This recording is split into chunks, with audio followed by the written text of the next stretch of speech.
Hello दोस्तों, कैसे हैं आप सब। आई होप आप सभी अच्छे होंगे, बेहतर होंगे। आप सभी की तैयारी अच्छे से चल रही होगी। स्वागत है आपका हमारे सिलेक्शन अड्डा चैनल पर। हम हिस्ट्री की एक सीरीज पर निकले हुए हैं, हिस्ट्री की एक यात्रा पर निकले हुए हैं। और जिसमें हमने अभी तक क्या देख लिया है, मैं आपको एक रिकैप दे देता हूँ। जिसमें हमने स्वागत एंड परिचय देख लिया है, फिर हमने इतिहास का अर्थ समझ लिया है अच्छे से, फिर हमने इन दोनों में डिफरेंस देख लिया है, बीसी और सीई में, before common era and common era में, क्योंकि इसमें ही बातें चल रही हैं हमारी ज़्यादातर। फिर ये हमारे इतिहास के तीन बड़े हिस्से हो गए, प्रागैतिहासिक काल, आद्य ऐतिहासिक काल, ऐतिहासिक काल। फिर प्रागैतिहासिक काल को हमने चार में डिवाइड किया। नंबर एक पुरापाषाण काल, नंबर दो मध्यपाषाण काल, फिर नवपाषाण काल, फिर त्रांपाषाण काल। ठीक है। फिर हमने सेकंड नंबर है हमारा आद्य आद्य आद्य ऐतिहासिक काल, जिसमें सिंधु घाटी सभ्यता, वैदिक सभ्यता है। फिर हमारा थर्ड है ऐतिहासिक काल, जिसमें हमारा प्राचीन भारत, मध्यकालीन भारत, आधुनिक भारत है। ठीक है। फिर हमने इतिहास के स्रोत देखे, पुरातात्विक स्रोत और साहित्यिक स्रोत। ठीक है। फिर ये हमने एक अध्ययन के स्रोत अच्छे से देखे। अगर आपको ये वीडियो में नहीं समझ में आ रहे हैं, क्योंकि वो पिक्सल थोड़ा कम कर देता है जब हम अपलोड करते हैं, तो ये आपको टेलीग्राम पे मिल जाएगा हमारे। ठीक है। टेलीग्राम कहाँ है हमारा, सिलेक्शन अड्डा के नाम से। ठीक है, ये आपको ध्यान रखना है। फिर हमने देखा, विदेशी विवरण देखा, यात्रियों और राजदूतों की यात्रा वृत्तांत देखे। ठीक है, ये अभी हम आगे अच्छे से देखेंगे। फिर हमने देखा पुरापाषाण काल, मानव सभ्यता का प्रारंभ। ठीक है। फिर हमने कुछ फोटोज देखे। फिर हमने मध्यपाषाण काल देखा, शिकार से पशुपालन की ओर देखा हमने। सबसे इंपॉर्टेंट बात है इसमें, कुत्ते को पालतू पशु बनाया था इन्होंने। फिर ये हमने कुछ फोटोज देखे। फिर हमने नवपाषाण काल समझा अच्छे से। फिर हम आ जाते हैं आज सिंधु घाटी, नहीं सॉरी सॉरी सॉरी, फिर हमारा त्रांपाषाण काल है। ठीक है। फिर हमने कुछ फोटोज देखे। फिर हम आ जाते हैं आज सिंधु घाटी सभ्यता पर। आज हम यहाँ से स्टार्ट करेंगे। ठीक है, चलिए स्टार्ट करते हैं। सिंधु घाटी सभ्यता, भारत की पहली शहरी क्रांति। ठीक है, 2500 BC चल रहा है अभी भी। ठीक है, अभी हम कॉमन एरा में नहीं है, अभी हम बिफोर कॉमन एरा में ही हैं। ईशा ईसा पूर्व में ही चल रहे हैं अभी हम। ठीक है, ये मिसप्रिंट हो गया, BCE है ये भी। ठीक है, चलिए स्टार्ट करते हैं। क्या कह रहे हैं, यह विश्व की चार सबसे पुरानी नदी घाटी सभ्यताओं में से एक है। चलिए मान लिया। अब आपके मन में आ रहा होगा, सर ये तीन कौन सी है। तीन लिखा देते हैं। नंबर वन कौन सी है हमारी, मेसोपोटामिया। ठीक है, ये आप सबको पता होना चाहिए। ये हमारी हो गई मेसोपोटामिया। नंबर टू हमारी हो गई मिस्र। ठीक है, और थर्ड हो गई हमारी चीनी। ठीक है, तीन सभ्यता होगी। चौथी हमारी सिंधु घाटी सभ्यता, जिसको हम हड़प्पा सभ्यता भी कहते हैं। क्यों कहते हैं अभी बताता हूँ। ठीक है, चलिए अब हम स्टार्ट करते हैं इसे हड़प्पा सभ्यता। चलो पहले हम हड़प्पा सभ्यता ही समझ लेते हैं कि हड़प्पा सभ्यता ही क्यों कहते हैं। देखो, इस संस्कृति का सबसे पहले ना हड़प्पा नामक स्थल से खुदाई से ही पता चला था, इसीलिए इसको हड़प्पा सभ्यता भी कहते हैं। ओके, चलिए। सेकंड, कांस्य युगीन सभ्यता भी कहा जाता है, क्योंकि पहली बार तांबे में तीन मिलाकर कांसा बनाया गया, इसलिए इसको कांस्य युगीन कहा जाता है। दोनों बात समझ में आ गई आपको। ठीक है, चलिए अब हम आते हैं खोज पर कि इसकी खोज किस किसने की। 1921 में राय बहादुर दयाराम साहनी ने सबसे पहले हड़प्पा की खोज की थी। ठीक है, इतने याद हो गए आपको। चलिए 1922 में राखाल दास बनर्जी ने मोहनजोदड़ो की खोज की थी। ठीक है, इतना ये दोनों पॉइंट इंपॉर्टेंट है, थर्ड इससे भी ज्यादा इंपॉर्टेंट है। ठीक है, अब जो हमारा सिंधु घाटी सभ्यता है, इसका नाम किसने रखा था, वो नाम रखा था सर जॉन मार्शल ने। ठीक है, ये आपको ध्यान रखना है, ये तीनों पॉइंट बहुत इंपॉर्टेंट है।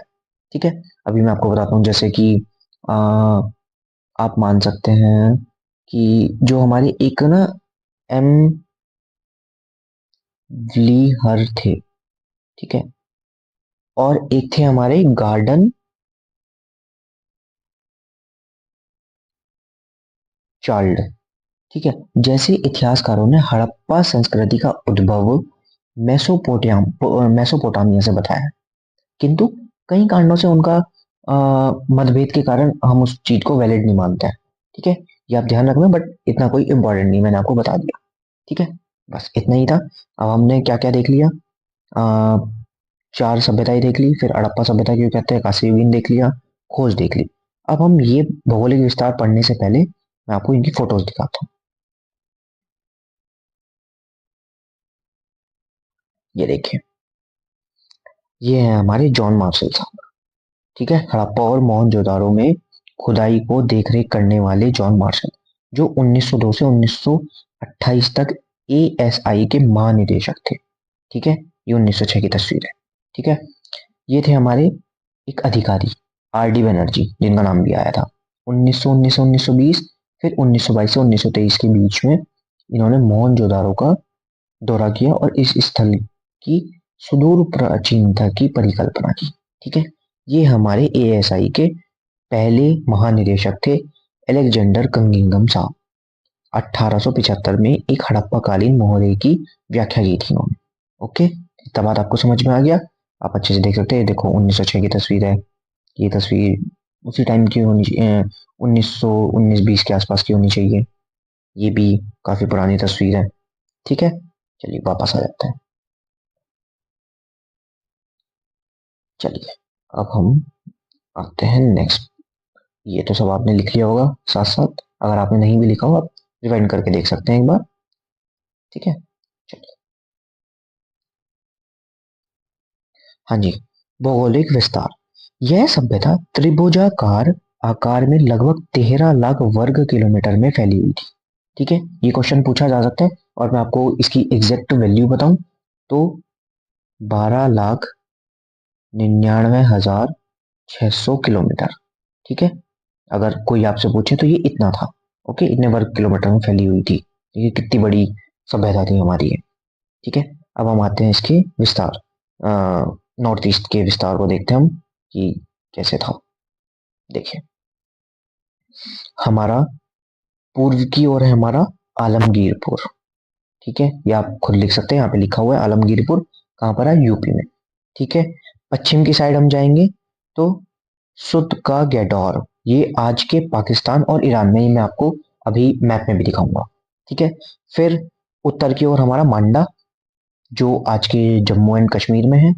और फिर हम दक्षिण की बात करते हैं तो दैमाबाद। ठीक है, दैमाबाद आज के कहाँ पर है, महाराष्ट्र में। ठीक है, ये सब आपको ध्यान रखना है। ओके, चलिए आगे चलता है। चलिए मैप देखते हैं। हाँ जी, देखिए मैं आपको मेन मेन बता देता हूँ कहाँ कहाँ है। देखो, सुदगा गैडोर, ठीक है, फिर हमारा धौलावीरा, लोथल यहाँ पर है हमारा, फिर राखीगढ़ी, बनावली, रोपड़, मांडा, और मोहनजोदारो हमारी यहाँ पर है। ठीक है, ये सब आप देख सकते हैं, बाकी छोटी छोटी सी और हैं, ये इन्हीं के अंडर आती थी, जैसे आप मान सकते हैं इनके जिलों का नाम। ठीक है, चलिए अब मैं आपको एक लिस्ट बताता हूँ, जिसमें मैं आपको नगर बताऊंगा और वो किस नदी के किनारे है। ठीक है, वो आप अपनी कॉपी में भी लिखते रहना, वो काफी इंपॉर्टेंट है, क्वेश्चंस आ जाते हैं। नंबर एक, हम इसके बारे में बात करते हैं। हम सबसे पहले मोहनजोदारो मोहनजोदारो को ले लेते हैं। ठीक है, यहाँ पे मैं सिंपल लिखूंगा, मोहनजोदारो किस नदी के तट पर है, सिंधु नदी के तट पर है। ठीक है, सेकंड है हमारा हड़प्पा, ले लेते हैं हम। ठीक है, हड़प्पा हमारा किस नदी के तट पर है, देखो रावी नदी के तट पर, आपको दिख रहा है। चलिए, थर्ड है हमारा रोपड़। रोपड़ किस नदी के तट पर है, सतलज नदी के तट पर है। ठीक है, ये देखो यहाँ से सतलज जा रही है। चलिए, फोर्थ है हमारा मांडा। ठीक है, मांडा किस नदी के तट पर है, चिनाब नदी के तट पर है। ये बहुत इंपॉर्टेंट मैचिंग में आते हैं, पीसीएस में खासकर पूछे जाते हैं। अब आते हैं कालीबंगा और बनावली। ठीक है, ये कौन सी नदी के तट पर है, ये है घग्गर नदी के तट पर, और घग्गर को ही हम सरस्वती भी कहते हैं, प्राचीन सरस्वती। ठीक है, नंबर सिक्स है हमारा लोथल। लोथल है हमारा भोगवा नदी के तट पर। ठीक है, फिर हम आते हैं 7 पॉइंट पर। 7 पॉइंट है हमारा सुदगा गैडोर, ये किस नदी के तट पर है? दाशक नदी के तट पर। ठीक है, फिर 8 है हमारा लास्ट आलमगीरपुर, ये सब आपको पता होगा, आलमगीरपुर हमारा हिंडन नदी के तट पर है। ठीक है, कहाँ पर? मेरठ। ठीक है, बस इसमें ये इतना ही था। चलिए एक और मैप मैं लेके आया हूँ आपके लिए, वो भी दिखा देता हूँ। इसमें आपको सीमाओं के हिसाब से पता चल जाएगा कि देखिए भारत की सीमा ये रही, ये देख पा रहे हैं आप। ठीक है, ये इधर पाकिस्तान, ये हमारा ईरान का बॉर्डर हो गया। ठीक है, ये इधर से अफगानिस्तान आ गया, तजाकिस्तान। ठीक है, ये हम यहाँ से काट सकते हैं। आप इतना देखिए। अब देखिए इंडिया में कहाँ कहाँ है? राखी गढ़ी इधर ही है, बनावली यहीं पर ही है, लोथल, और देखिए बस इतना ही। फिर हम मोहनजोदाड़ो पाकिस्तान में चली गई, और सुदवा गैडोर ये साइड आ गई ईरान में, जो हमने पहले भी पढ़ा। ठीक है, बस इंपॉर्टेंट आपके लिए यही है, हड़प्पा ये रही हमारी। ठीक है, बस चलिए इतना ही ध्यान रखिए। चलिए ये मैंने आपको बता दिए। अब हम आते हैं नगर नियोजन सिंधु घाटी की विशेषता। ठीक है, सिंधु घाटी की सबसे बड़ी विशेषता है क्या? नगर नियोजन थी। ठीक है, चलिए अब इसमें सबसे पहले इसकी सबसे प्रमुख बात क्या है? इसकी ग्रिड पद्धति। ठीक है, शहर शतरंज की बिसात की तरह बसे थे, सड़कें एक दूसरे को 90 डिग्री समकोण पर काटती थी। ठीक है, देखिए आप यहाँ से, फिर यहाँ से आगे कहीं मूर्ति होगी, ऐसे मुड़ जाएगी। ये मैंने एआई से बनाया हुआ है आपके लिए। ठीक है, क्योंकि मुझे इसके कुछ फोटोज हैं, मैं आपको वो भी दिखाऊंगा। ठीक है, ये आपको समझ में आ गया? क्योंकि और ये भी देखिए आप, जो नगर थे ना, नगर में नालियों की सुंदर व्यवस्था सेंधव सभ्यता की अद्भुत विशेषता है, ये भी आप रखना। ठीक है, ये मैंने एआई से उठाया, ये आप देख सकते हैं। फिर इसमें हम और क्या देखते हैं? दो भागों में है ना, मैं आपको लाइन वाइज बताऊंगा। दो भागों में विभाजित शहर, दुर्ग और निचला शहर। पश्चिमी भाग जो ऊंचाई पर था, अमीर या शासक वर्ग के लिए। मतलब आप ये देख सकते हैं कि यहाँ पे अब डिस्क्रिमिनेशन आना स्टार्ट हो चुका है। ठीक है, क्योंकि पश्चिमी भाग में ऊंचाई पर था, मान लीजिए आप, ये मान लीजिए ये ऊंचाई पर, ये नीचाई पर है। ऊंचाई वाला भाग आपका दुर्ग का था। ठीक है, यहाँ पे दुर्ग रहते थे। और फिर पूर्वी भाग, यहाँ पे पूर्वी भाग में जो निचला शहर था, वहां पर आम जनता रहती थी। ठीक है, याद रहेगा आपको? चलिए ठीक है, एक आपके लिए इंफॉर्मेशन है, आप ये आपने 2 पॉइंट लिख लिया होगा, 1 और ये 2। थर्ड पॉइंट लिखिए आप। थर्ड पॉइंट है आपके लिए, जो हमारा धौलावीरा है, जो वर्तमान की यूनेस्को के विश्व धरोहर स्थल की सूची में भी शामिल है, वो 3 भागों में विभाजित था, दुर्ग, मध्यम और निचला भाग। ठीक है, ये आपको ध्यान रखना। ठीक है, ये क्योंकि क्वेश्चन कंफ्यूज करने के लिए आपसे पूछ सकते हैं। ठीक है, चलिए अब आते हैं फोर्थ पॉइंट पर। पक्की ईंटें और 2 मंजिला मकान। मकान पक्की ईंट के बने होते थे। ईंट का अनुपात 4:2:1, लंबाई चौड़ाई ऊंचाई। ठीक है, ये क्वेश्चन आया हुआ है। ठीक है, इसीलिए ये इंपॉर्टेंट है, इसीलिए लिखा हुआ है। ठीक है, जो नहीं भी होगा वो मैं आपको बोल के भी लिखा रहा हूँ। ठीक है, कई घरों में सीढ़ियां और ऊपर की मंजिल भी थी। देख रहे हैं आप कितनी उन्नत सभ्यता थी ये हमारी सिंधु घाटी सभ्यता। और इसमें इन घरों में जो हमें साक्ष्य प्राप्त हुए हैं, उसमें एक अलग स्नानागृह भी मिला है। ठीक है, ये भी आप ध्यान रखना। ठीक है, ये मैंने आपको बता दिया पक्की ईंटें से बना होता है, बट कुछ जैसे कि कालीबंगा, रंगपुर, है ना, उसमें कच्ची ईंट से भी भवन निर्माण के साक्ष्य प्राप्त हुए हैं हमें। ठीक है, ये भी आप ध्यान रखना।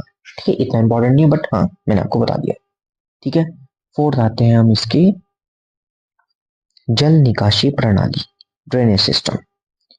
हर घर की नाली गली की बड़ी नाली से जुड़ती थी।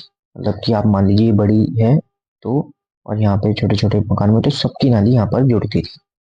ठीक है, नालियां ढकी हुई थी और बीच बीच में सफाई के लिए मेन हॉल बने हुए थे। आप कल्पना कर पा रहे हैं कि कितनी उन्नत व्यवस्था थी।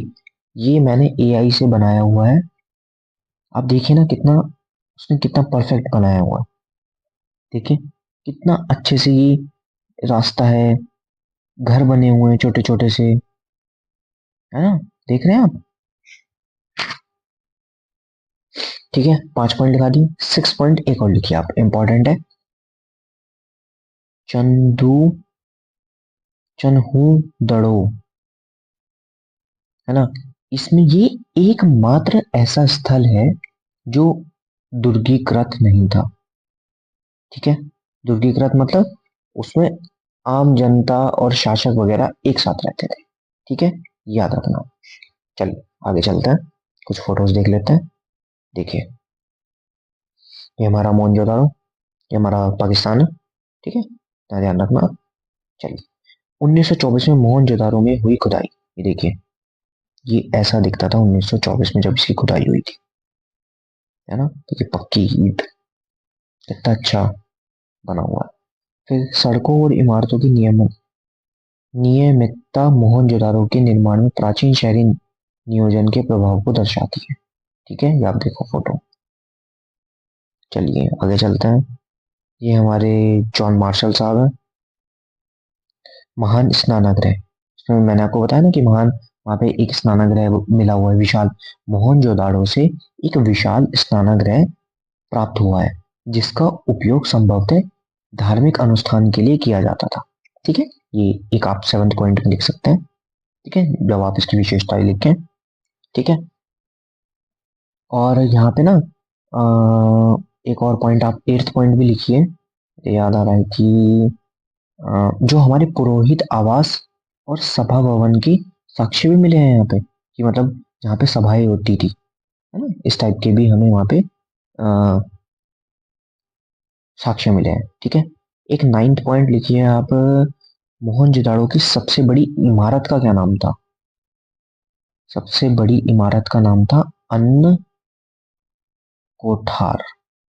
ठीक है, ये आप ध्यान रखना, ये इंपॉर्टेंट क्वेश्चन है। ठीक है, बाकी बस इतना ही। और सबसे, ये तो आपको पता ही होगा, 10th तो शायद मुझे नहीं बताना पड़े क्योंकि मैं यूपीएससी एक्सपेक्ट कर रहा हूँ। आप एनसीईआरटी तो पढ़ के ही आए होंगे।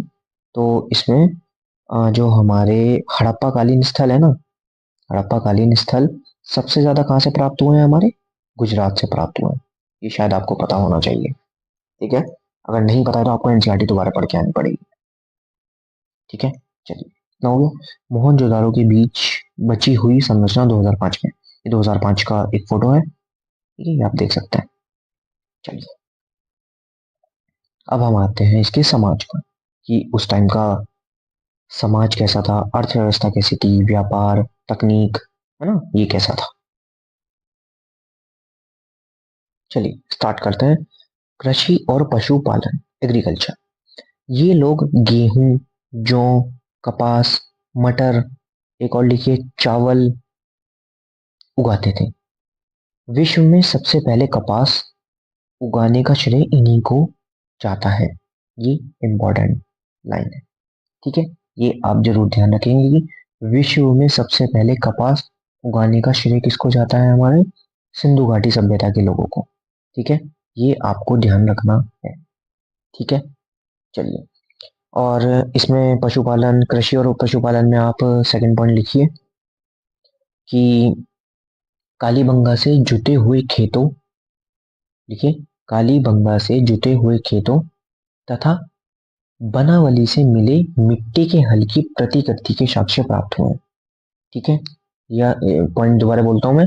कालीगंगा से जुटे हुए खेतों तथा जो हमारा बनावली से था, वहां से हमें मिट्टी के हल मिले। ठीक है, इतना ही लिख दीजिए। ठीक है, बाकी 3rd अन्नाग्रह मैंने आपको बता दिया है, स्नानाग्रह मैंने आपको बता दिया है। ठीक है, ये हमारे मोहनजोदाड़ो हड़प्पा से मिले हैं। फिर आप 4th पॉइंट भी लिख सकते हैं कि और क्या लिख सकते हैं आप इसमें? व्यापार मैंने आपको इसमें लिख दिया, लिपि आ जाएगी, सामाजिक जीवन आ जाएगा। आप लिख सकते हैं कि जो हमारा लोथल है ना, लोथल और रंगपुर, दो नाम मैंने अभी पहले भी पढ़ा है ना, इन दोनों से धान की भूसी, धान की भूसी के साक्ष्य भी मिले हैं। ठीक है, और जो हमारी बनावली है, फिर दोबारा आइए फिफ्थ पॉइंट पे आइए। फिफ्थ पॉइंट है हमारा कि बनावली से अच्छे किस्म के जौ, तिल और सरसों के ढेर प्राप्त हुए हैं। ठीक है, इतना ध्यान रखेंगे आप। चलिए, बस बाकी एक और पॉइंट लिख लीजिए इसमें, सिक्स, कि देखो उस टाइम पे हमारा अ, तांबे का प्रचलन तो स्टार्ट हो गया था, बट सबसे ज्यादा हमें लोहे के ही साक्ष्य मिले, लोहे के ही औजार मिले। ठीक है, और जो हमारे हल थे जिनसे वो खेती करते थे वो लकड़ी के ही मिले। ठीक है, हमें इस चीज का ज्यादा प्रूफ नहीं मिला है। ठीक है, इतना आप ध्यान रखना। बस बाकी वो तो सामाजिक जीवन में आ जाएगा। ठीक है, चलिए अब हम आते हैं व्यापार पर। सेकंड पॉइंट है हमारा व्यापार, ट्रेड। इनका व्यापार केवल भारत तक सीमित नहीं था, बल्कि मेसोपोटामिया, फारस, ईरान तक फैला था। लोथल, गुजरात इनका मुख्य बंदरगाह, डॉकयार्ड था। ठीक है, ये आपको ध्यान रखना है कि सिंधु घाटी सभ्यता के समय में डॉकयार्ड सबसे महत्वपूर्ण बंदरगाह कौन सा था हमारा, लोथल। ठीक है, ये क्वेश्चन आया हुआ है। ठीक है, लोथल वाला, ये आपको ध्यान रखना है। ठीक है, अब मैं आपको थोड़ा सा इसमें आ, लिखा देता हूँ कि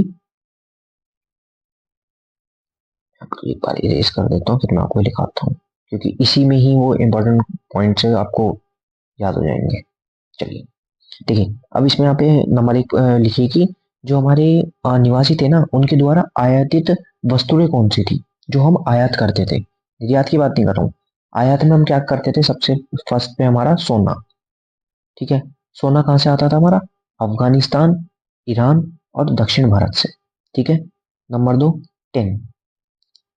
टेन कहाँ से आता था, ईरान और अफगानिस्तान से। लिखते रहना आप ये। थर्ड है आपका चांदी, सिल्वर हमारा आता था ईरान और मेसोपोटामिया से। ठीक है, फिर हम तांबा, तांबा हमारा आता था राजस्थान से और बलूचिस्तान से। ठीक है, फिर हम आ जाते हैं सेल खड़ी, एक ही क्वेश्चन आया हुआ है। फिफ्थ है आपका सेल खड़ी, कहाँ से आते था, ईरान से। ठीक है, इतना इंपॉर्टेंट आप ये पांच लिख सकते हैं। ठीक है, व्यापार हो गया। व्यापार में एक ये भी ध्यान रखना कि यहाँ पे हमें कोई भी no zero evidence, zero evidence of money. ठीक है, ये आप ध्यान रखना। चलिए, अब हम आते हैं इनकी लिपि और मोहरे पर। इनकी लिपि भाव चित्रात्मक थी, जिसे आज तक पढ़ा नहीं जा सका है। समझ रहे हो अब आप, तभी हमने इसको किसमें रखा है, आद्य ऐतिहासिक काल में, क्योंकि हम नहीं पढ़ पाए। व्यापार के लिए पत्थरों की मोहरें इस्तेमाल होती थी। व्यापार के लिए पत्थर की मोहरें इस्तेमाल, मतलब कि पत्थर पर वो मोहरें बनाते थे। फोटोज में आएगा आई थिंक, तब मैं आपको दिखाता हूँ।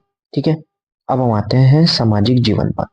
सामाजिक जीवन, देखिए सामाजिक जीवन में सबसे पहला पॉइंट आप लिखिए कि जो हमारे हड़प्पा कालीन समाज है वो हमारा चार में डिवाइड था। आपने नाम भी सुना होगा, विद्वान, योद्धा, व्यापारी और श्रमिक वर्ग में विभाजित था। ठीक है, आगे इनका नाम चेंज होता रहेगा कि ब्राह्मण, क्षत्रिय, वैश्य, शूद्र हो जाएगा। वो मैं आपको आगे जब हम मौर्य मौर्योत्तर में पहुंचेंगे तब तक आपके सामने सब आ जाएगा। ठीक है, चलिए आपको पहला पॉइंट लिख लिया आपने कि हड़प्पाई समाज विद्वान, योद्धा, व्यापारी तथा श्रमिक वर्ग में विभाजित था। ठीक है, चलिए सेकंड पॉइंट लिखा हुआ है कि समाज संभवतः मात्र सत्तात्मक था, क्योंकि खुदाई में स्त्री मूर्तियों की संख्या बहुत अधिक मिली है। ठीक है, ये आपका सेकंड पॉइंट हो गया। ठीक है, चलिए एक आप थर्ड पॉइंट लिखिए, इंपॉर्टेंट है वो। थर्ड पॉइंट मैं आपको इरेज कर देता हूँ यहाँ पे आराम से। थर्ड पॉइंट लिखिए आपकी जो हमारा कहाँ से था, हड़प्पा से ही था। हड़प्पा से एक हमें ना बॉक्स प्राप्त हुआ है। ठीक है, ठीक है, बॉक्स किस चीज का है, वो प्रसाधन का। ठीक है, चलिए फोर्थ पॉइंट लिखिए आप, चनहू दड़ो से हमें क्या प्राप्त हुआ है, लिपस्टिक। ठीक है, ये इंपॉर्टेंट पॉइंट है दोनों, लिपस्टिक वाला, क्योंकि ये क्वेश्चन आया हुआ है। ठीक है, बस इतना ही आप ध्यान रखना। और एक आप लिखिए फिफ्थ पॉइंट की ये अभी हम समाज की बात कर रहे हैं, ठीक है, ये सामाजिक जीवन की बात कर रहे हैं अभी हम। इसमें आप लिखिए, गुजरात के कुरन नामक गांव से दो विस्तृत स्टेडियम के साक्ष्य भी मिले, जिनका उपयोग आई थिंक वो सामूहिक सामूहिक बैठक सामाजिक कार्यक्रम के लिए किया जाता था। ठीक है, ये ध्यान हो गया आपको। और जो हमारे ये 6 पॉइंट हो गया ना, 7 पॉइंट आपका, वो अपने मनोरंजन के लिए शतरंज जैसे खेलों के भी शौकीन थे, क्योंकि इसके साक्ष्य हमें प्राप्त हुए हैं। हमें वहां से पासा बोर्ड प्राप्त हुआ है। ठीक है, ये आपको ध्यान रखना है। ठीक है, चलिए अब हम चलते हैं इनकी थोड़ी सी धार्मिक मान्यता। आभूषण भी प्राप्त हुए हैं, आप देख रहे होंगे आभूषण भी प्राप्त हुए हैं। ठीक है, चलिए अब हम आते हैं इनकी धार्मिक मान्यता पर। ठीक है, चलिए धार्मिक मान्यता पर आप फर्स्ट पॉइंट लिखिए। एक मिनट में आपको इरेज कर देता हूं।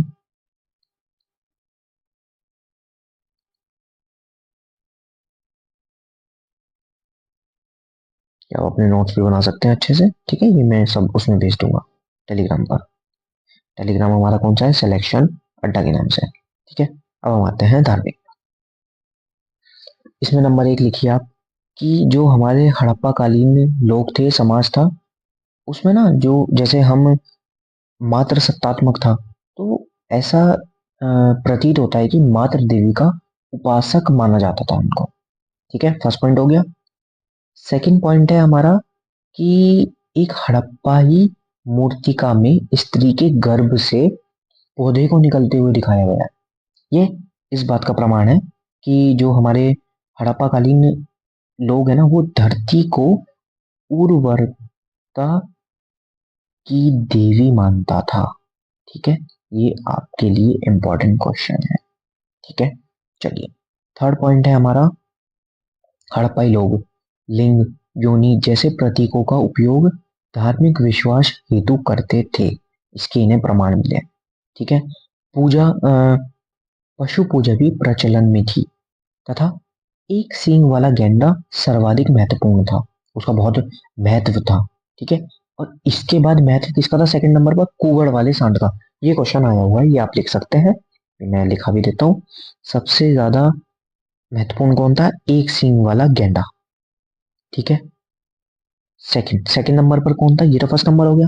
सेकंड नंबर पर था हमारा कुबड़ वाले सांड। ठीक है, बस इतना ही ध्यान रखना है।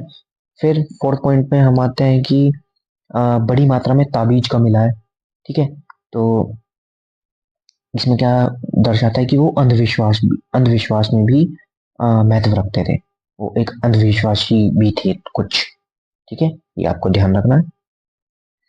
फिर फिफ्थ पॉइंट लिखिए, देखो वहां पे कोई हमें मंदिर के साक्ष्य प्राप्त नहीं हुए, बट हमें स्वास्तिक चक्र और क्रॉस और जो हमारे ईसा मसीह वाला, ठीक है, उसके भी साक्ष्य प्राप्त हुए हैं। ठीक है, ये भी ध्यान रखना। फिर हमारा 6 पॉइंट है कि जो हमारा मोहनजोदाड़ो है ना, वहां से एक हमें मोहर मिली है, और उसमें विचित्र प्रकार के देवता, जिसको हमने डिकोड किया है, तो हमें पता चला है कि वो किसकी है, पशुपति शिव की मूर्ति है, उनकी उस पे चित्र बना हुआ है। ठीक है, मोहर पर। ठीक है, ये भी ध्यान रखना। और आज का सबसे इंपॉर्टेंट पॉइंट है आपका कि मृतकों के संदर्भ में पूर्ण समाधिकरण, आंशिक समाधिकरण तथा दाह संस्कार तीनों प्रचलन में थे। हड़प्पा से हमें कब्रिस्तान भी मिला है। ये इंपॉर्टेंट क्वेश्चन आज का सबसे। और उस कब्रिस्तान का क्या नाम था, R37। ये आपको ध्यान रखना है। ठीक है, चलिए अब हम आते हैं कुछ फोटोज पर। फोटा में आपको दिख रहा होगा, है ना, इराक के बॉर्डर पर, है ना, ये सब आप आज के टाइम पे देख सकते हैं। ठीक है, इस साइड हमारा ईरान हो गया, फिर हमारा ये पाकिस्तान वगैरह लग गया, यहाँ पे इंडिया हो गया। ठीक है, एक फोटो मुझे मिला था नेट से, तो मैंने आपके लिए डाल दिया। ठीक है, अब आते हैं हम प्रमुख स्थल और सभ्यता का अंत। ठीक है, चलिए कि कैसे इस सभ्यता, इतनी बड़ी सभ्यता, इतनी जिसकी इतनी विशेषताएं हैं, और वो कैसे खत्म हो गई, है ना, आपको भी एक क्वेश्चन आया होगा आपके मन में। ठीक है ना, चलिए हम पहले इनके प्रमुख जो उसके शहर है ना उसके बारे में बात करते हैं, और कुछ मुझे एक्स्ट्रा लिखाना है वो मैं आपको लिखा दूंगा। ठीक है। ठीक है, प्रमुख शहरों की विशेषता देखते हैं हम सबसे पहले। ठीक है, चलिए। सबसे फर्स्ट नंबर पे हमारा मोहनजोदड़ो। क्या क्या मिला है? विशाल स्नानागार मिला है, ये आपको मैंने पहले भी पढ़ा दिया है। और नर्तकी की कांस्य मूर्ति मिली है। ठीक है, ये आपको ध्यान रखना है। ठीक है, मोहनजोदड़ो में आप एक दो चीज और एक्स्ट्रा करते हुए चलना। एक मातृ देवी की मूर्ति। ठीक है, दूसरी अन्नगार भी मिला है, अन्नगार। ठीक है, ये सब आप लिखते चलना एक्स्ट्रा पॉइंट। ठीक है, ये सब इंपॉर्टेंट है क्योंकि इस वजह से ही मैंने लास्ट में डाल दिया थोड़ा सा। लोथल, लोथल मैंने आपको बताया गुजरात में। ठीक है, यहाँ पे हमें सबसे ज्यादा क्या क्या मिला है? यहाँ दुनिया का पहला कृत्रिम गोदीवाड़ा डॉक यार्ड मिला है। ठीक है, बहुत ज्यादा इंपॉर्टेंट पॉइंट है। ठीक है, धान की भूसी भी मिली है यहाँ पे, धान की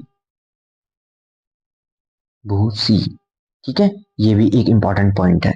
ठीक है, थर्ड नंबर है हमारा कालीबंगा। कालीबंगा राजस्थान में, हमें वहां से क्या क्या मिला है? यहाँ से जुते हुए खेत और चूड़ियों के साक्ष्य मिले हैं। ठीक है, साइड में आप और भी लिख सकते हैं, अग्नि वेदिकाएं। ठीक है, ये भी हमें वहां से प्राप्त हुई है। ओके, चलिए फोर्थ नंबर है हमारा धोलावीरा। धोलावीरा गुजरात में, यहाँ से हमें क्या क्या मिला है? यहाँ शहर तीन भागों में बटा हुआ था और यहाँ जल संचयन की अद्भुत व्यवस्था थी। मैंने आपको अभी पढ़ा है कि लास्ट, देखो मैं आपको दिखा भी देता हूँ। हम्म,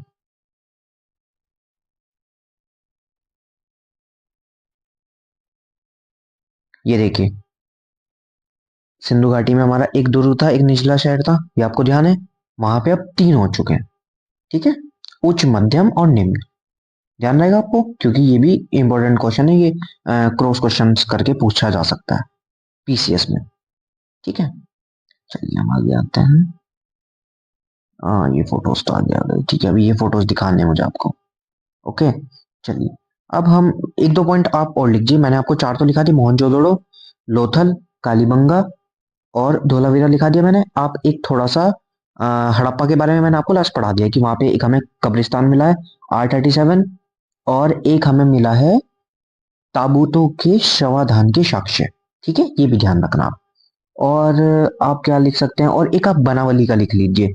6 पॉइंट में आप लिख लीजिए बनावली। वहां से हमें क्या क्या मिला है? जौ।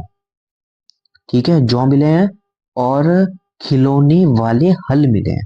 ठीक है, ये भी याद रखना। ओके, चलिए। अब अ, हम चलते हैं। और हाँ, एक चीज और आप ध्यान रखना, जो हमारी ये अ, हड़प्पा सभ्यता है ना, यहाँ से जो हमें धार्मिक मान्यता वगैरह है ना, वहां पे मैंने एक पॉइंट छोड़ दिया है, या तो मैं आपको वहीं पे बता देता हूँ। और यहाँ पे आपको एक दो पॉइंट मुझे बताने हैं।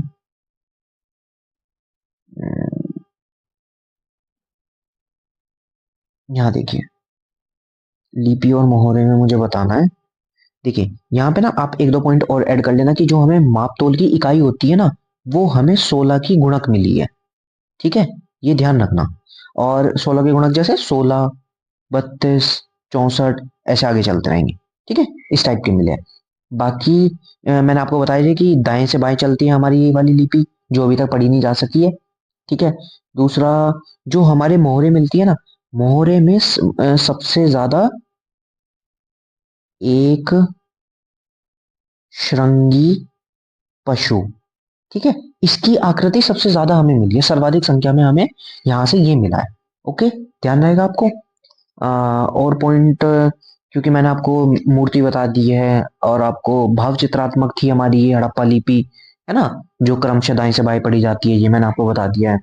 ठीक है, और हाँ, एक थोड़ा सा ये भी याद रखना, जो मोहरे होती है हमारी, वो थोड़ा सा एक तो सेल खड़ी में होती है, सेल खड़ी, और तांबे की बनी होती है।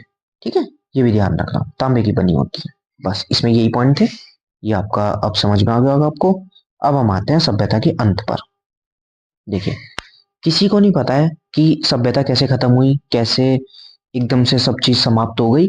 बट जो हमारे विद्वान हैं, जो हमारे इतिहासकार हैं, उनमें किसी किसी ने कहा है कि ये प्राकृतिक आपदा थी।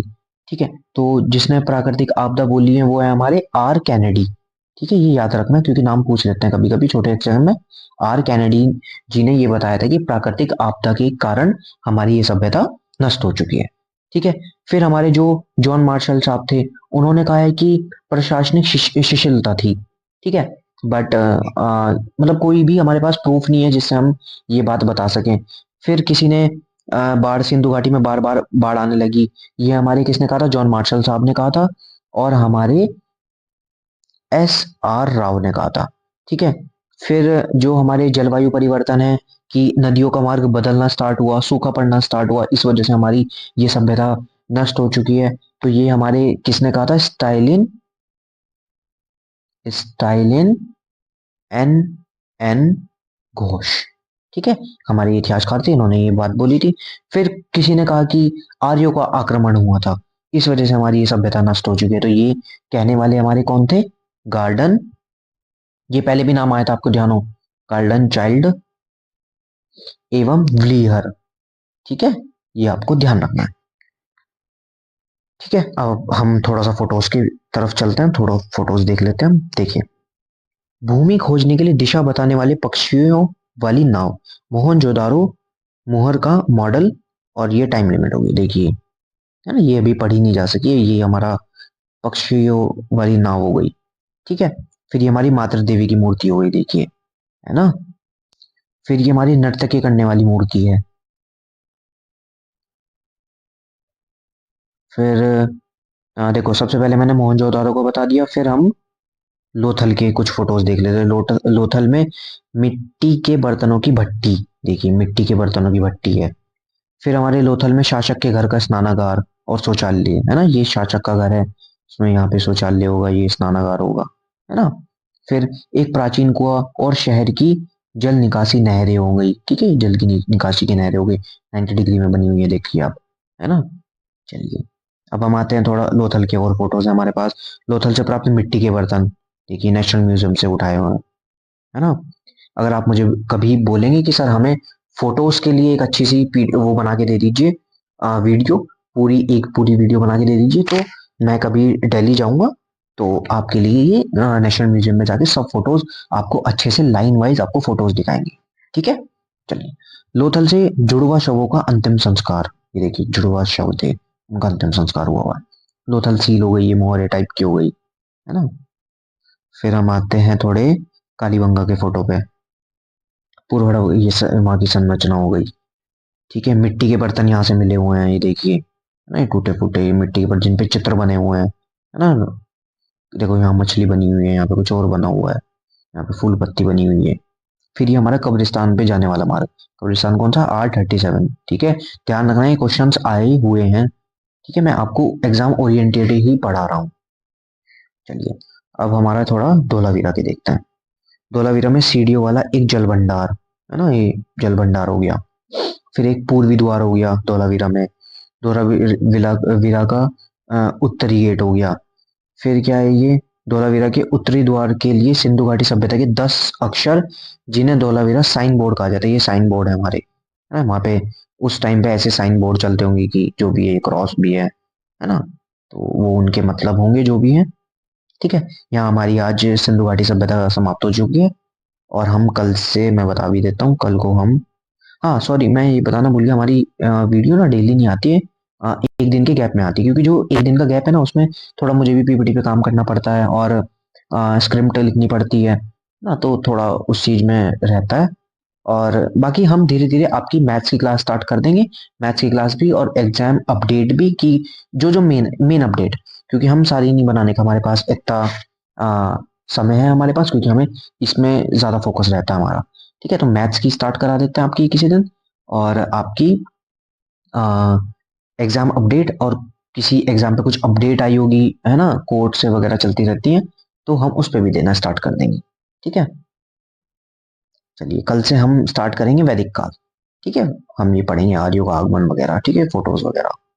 चलिए, आज के लिए इतना ही। बाकी like comment share subscribe, thank you.